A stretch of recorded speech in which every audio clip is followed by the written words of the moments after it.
Merci beaucoup. Joseph Panier, je m'occupe de la post-production chez Amazon Studio. On est un petit peu les cousins d'AWS, un petit peu moins sérieux, mais on fait partie de la même maison, mais on ne se parle pas souvent. Et je trouve que c'était bien qu'on se parle un petit peu. Et donc nous, ce qu'on fait, c'est que on produit. Attendez, juste je teste le truc. Voilà. On produit et on diffuse notre propre contenu sur notre plateforme qui est Prime Video. Le studio a été créé en 2011 aux US et il a été lancé en 2017 en France. Voilà, on diffuse notre propre contenu. Nous, on s'occupe de la post-production, donc tout ce qui est après le tournage. Jusqu'à la livraison finale. Et on a beaucoup de problématiques, comme dans plein de métiers. Ces problématiques, ça peut être illustré par ça, par exemple, si vous voyez bien. Alors, la photo que vous avez à gauche, c'est dans un studio de post-prod. Vous reconnaissez des disques durs, des NAS. Chaque étagère, c'est un film ou une série, enfin, c'est un projet. Il y a 2 NAS, donc c'est 2 backups. Voilà. Donc voilà, ça représente bien ce qu'on a en post-production. Et de l'autre côté, c'est le beau câblage. Le beau câblage, c'est une régie sur un tournage. Bon, là, c'est en Afrique du Sud, mais ça pourrait être un peu partout. Typiquement, ça, c'est 2 exemples de ce qu'on veut plus voir chez Amazon Studio. On veut se débarrasser de ça parce qu'on a pas mal de petits problèmes qu'on peut illustrer ici. On a des problèmes sur les workflows, notamment peu de flexibilité. Moi, je ne travaillerais pas si, par exemple, les plannings étaient respectés. J'aurais pas de boulot, quoi. Les plannings, ils changent tous les jours, donc on a besoin d'ajuster, on a besoin de diminuer rapidement le nombre de stations de montage, d'augmenter, de diminuer. C'est toujours ça. Et la flexibilité, c'est au cœur de notre métier. Donc, avec beaucoup de machines et des workflows on-prem, c'est pas facile. On a les problématiques liées au transport des médias, transport physique. Benjamin disait tout à l'heure, on a les cassettes qui voyagent dans des avions. Moi, j'ai commencé à cette époque-là chez France Télé. Je transportais et je câblais des kilos et des kilos de Bétanum et de Betacam. Maintenant, on n'en est plus là, mais quand même, on a du transport de médias physiques avec les risques que ça implique, les risques de vol, les risques de casse, etc. On a des problématiques liées à la mise à disposition de ces médias à différents prestataires dans notre chaîne de post-production. Ça nécessite des copies, ça nécessite des exports, ça nécessite des autorisations. Donc ça, c'est du temps, c'est de l'argent, c'est des contraintes. Il y a le temps et le coût donc, de ces copies qui est un problème. Et il y a la question d'accès à nos données en tant que studio global qui se trouve, nos médias dont on est propriétaire à 100%. Il se trouve chez un prestataire. Qu'est-ce qui se passe si le prestataire, il y a une catastrophe naturelle là où il travaille, si il a des problèmes financiers. Donc voilà les problématiques qu'on a. Et Roland est venu me voir en me disant, bah, mon gars, tu es un petit peu au 19e siècle, est-ce que tu peux faire mieux, toi, Roland? Ben oui, écoute, Joseph. Voilà, bonjour, je m'appelle Roland Duboué, je suis solution architecte chez AWS, spécialisé dans la media supply chain. Et effectivement, face aux problèmes que rencontre Joseph, on peut avoir une autre approche, on peut imaginer une vision centrée sur le média, pensée pour le cloud et aussi soutenue par une vision. Ici, Movie Labs, je ne sais pas si vous connaissez Movie Labs, c'est un consortium de grands studios hollywoodiens qui propose une vision et donc qui est complètement en phase avec ce que fait AWS. Et pour entrer plus dans le détail, cette vision, c'est effectivement centré sur le média et plutôt que de transporter les différentes cassettes, les différents médias, on fait venir les applications médias. Les applications sont instanciées en fonction du besoin. Et puis là-dessus, on ajoute, évidemment, on a accès à la sécurité qui est fournie par le cloud, mais aussi à tout un tas de fonctionnalités et à l'IA. Donc là, vous voyez que les applications, ça peut être un peu tout, et notamment de l'édition des systèmes pour être...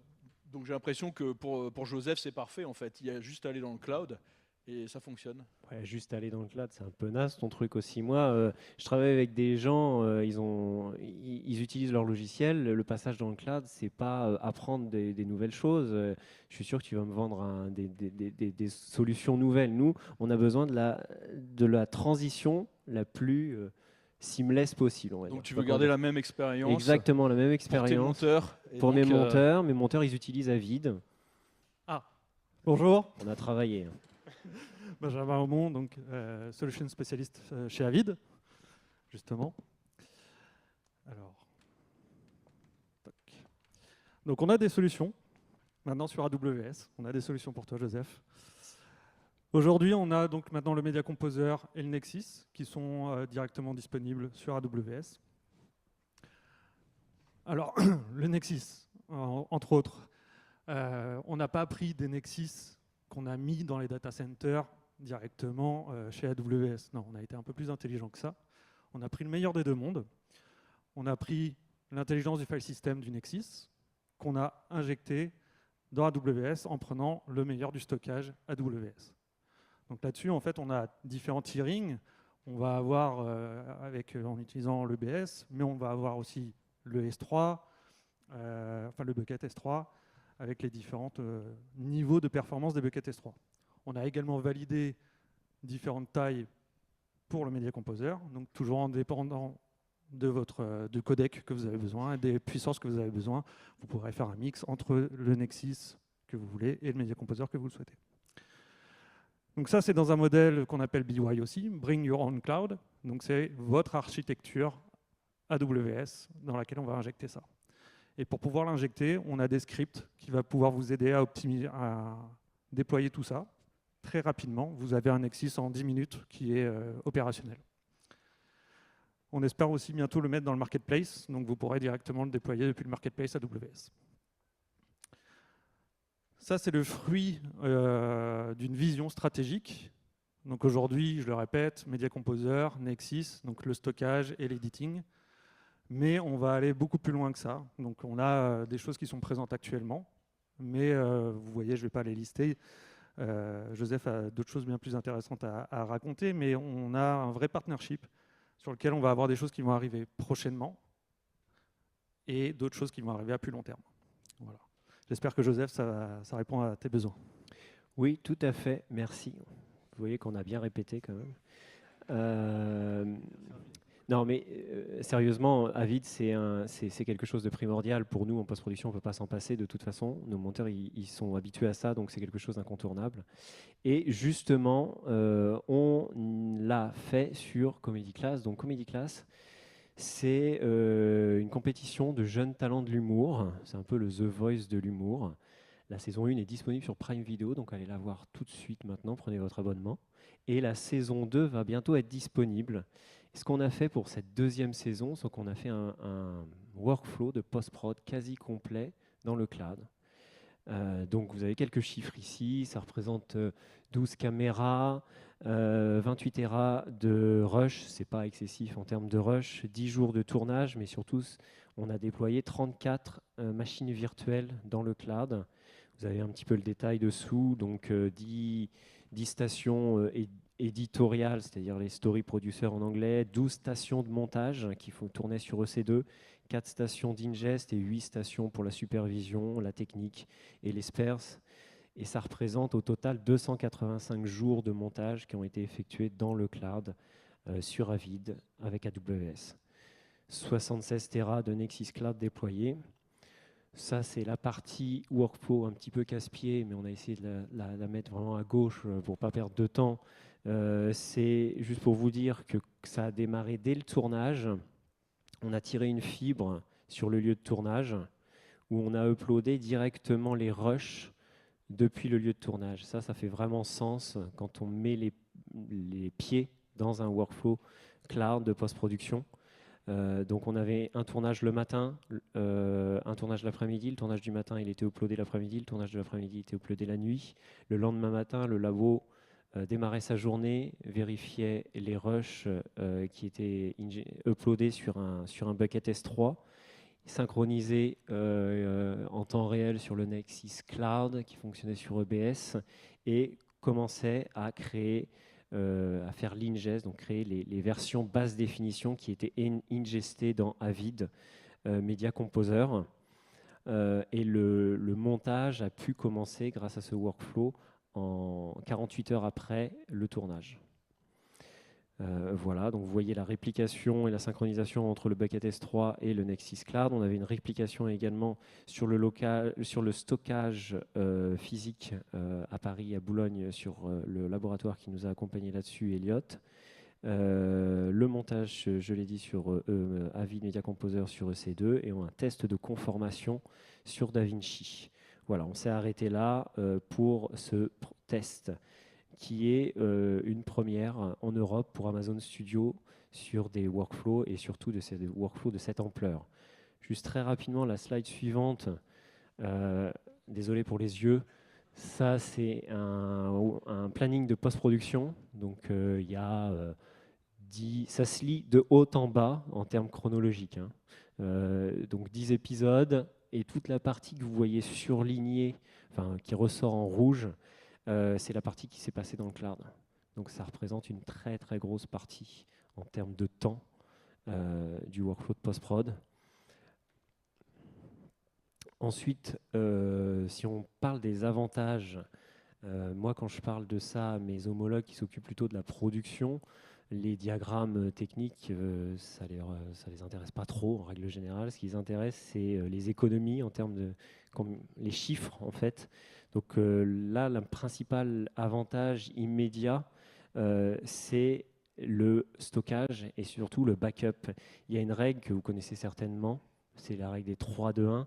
C'est une stratégie de protection de données qui recommande de conserver toujours 3 copies de vos données. Donc dans la création content production, c'est quelque chose de très connu, sur 2 types de supports différents et une copie qui est gardée hors site. C'est une règle standard. Et aujourd'hui, Amazon Studio applique cette règle.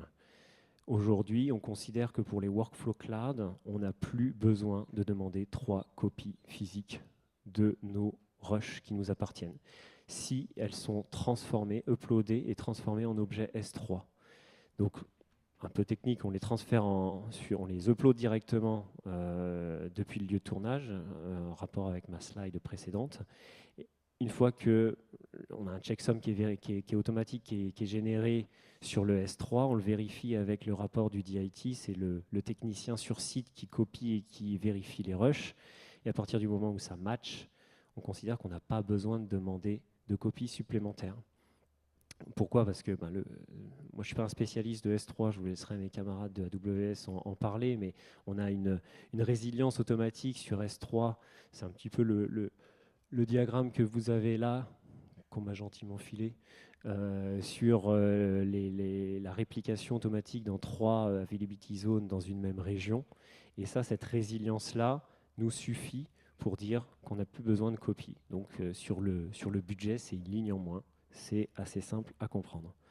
Les autres avantages, j'ai essayé de les lister sur cette slide, je vais passer un petit moment, mais très, très succinctement, on a besoin de moins d'équipements sur site, donc ça veut dire moins de serveurs, moins de stations puissantes, puisque la station puissante, elle est dans le cloud. On a juste besoin d'une petite station pour s'y connecter, en tout cas en post-prod. En production, ça fait encore plus sens quand on tourne. Location flexibility.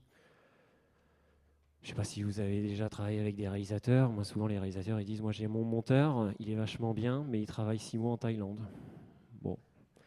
Ce n'est pas pour vous dire qu'avant, ce n'était pas possible de lui donner accès. C'était possible, mais ça nécessitait une couche supplémentaire, des développements supplémentaires. Là, c'est cloud native. C'est facile.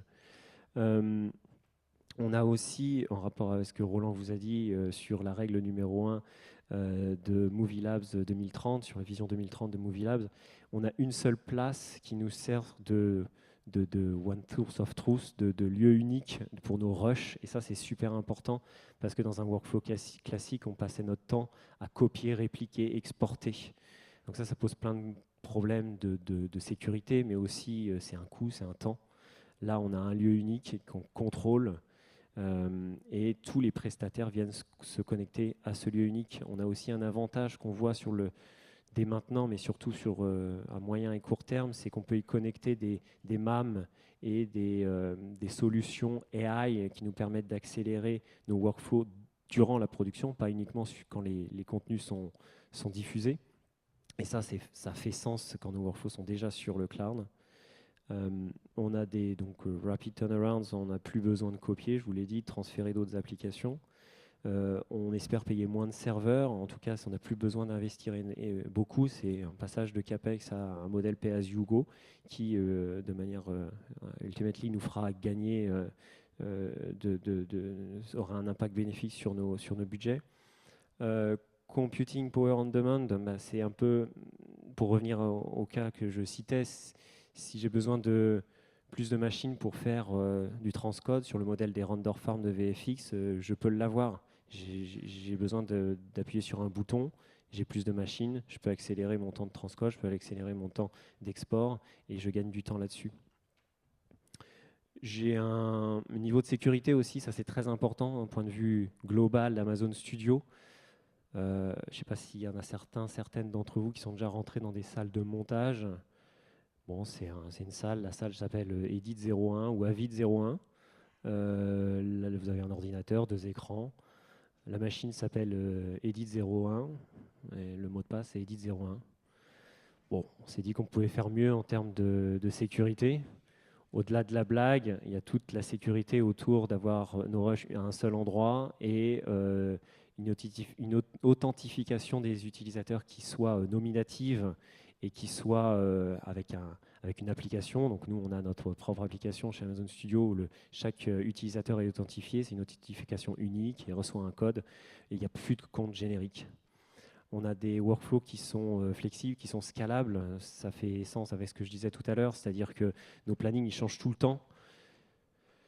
Si demain, j'ai ma post-production qui s'accélère, j'ai besoin de 10 salles supplémentaires, je peux les avoir. Un déploiement d'une station à vide, maintenant, chez Amazon Studio, c'est quelques minutes. C'est très rapide. Et voilà. Et une crise sustainability, on a, au-delà encore une fois, AWS vous fera mieux le speech sur la partie sustainability de AWS, mais nous, on voit ça aussi sur une réduction des hôtels, une réduction des vols des gens qu'on envoie. On peut faire ça à distance. Très rapidement, je peux vous montrer un workflow général d'une post-production cloud tel qu'on l'envisage chez Amazon Studio. Bientôt possible en end-to-end. Là, ce n'est pas un workflow complet. Mais vous voyez, ça commence à gauche avec 2 options possibles. Donc, soit on tourne et on a un serveur centralisé sur le tournage qui est connecté directement à un S3, soit on passe par des disques durs ou des navettes. Donc, le DIT, le technicien dont je vous ai parlé tout à l'heure, qui copie et vérifie les cartes, qui va au labo et qui les upload directement sur un S3 qui est synchronisé à un Nexus déployé dans le cloud, sur lequel viennent se connecter plusieurs machines virtuelles sur lesquelles on peut faire tourner Avid, Resolve et faire toutes nos opérations. Donc là, pour ceux qui connaissent l'ingest, la conformation, le montage, on a pour l'instant séparé la partie VFX étalonnage qu'on a lié directement à un S3. Ça, pour la partie étalonnage, c'est plus vrai à l'heure actuelle. On commence à faire de l'étalonnage dans le cloud directement chez nous. Et le son, typiquement, peut se connecter à une interface user-friendly comme Aspera. Le son n'est pas encore disponible, mais très bientôt le sera, et la partie livraison également. Donc ça, on y croit beaucoup. Notre principal compétiteur, qui utilise aussi le cloud AWS, a fait une belle vidéo pour promouvoir son cloud. Nous, on peut faire déjà un peu plus sur la partie étalonnage, file QC et bientôt livraison. Et on y croit énormément, en tout cas le studio, Amazon Studio y croit sur la migration de ces workflows de production et de post-production. Et c'est un objectif très fort pour le studio en 2025, où on a la totalité des productions internationales de Amazon Studio qui doivent utiliser les workflows cloud à 50% en 2025 et donc plus en 2026. Donc j'ai plus le chiffre en tête. Si mes homologues présents dans la salle peuvent nous dire le nombre de productions internationales au terme de studio, ça doit être 300, quelque chose comme ça. 50% de ces projets doivent utiliser le cloud en 2025. Voilà. C'était pour vous donner les chiffres. Merci beaucoup. Et pour tous ceux que ça intéresse, je suis là, on est là. Venez nous voir pour en parler. Les workflows de production et de post-production dans le cloud, moi j'ai commencé à en parler en 2025. On m'a dit ça ne marchera jamais ton truc. On y est. Il nous reste, c'est parti, il nous reste quelques places dans les derniers wagons. Venez le prendre avec nous. Merci.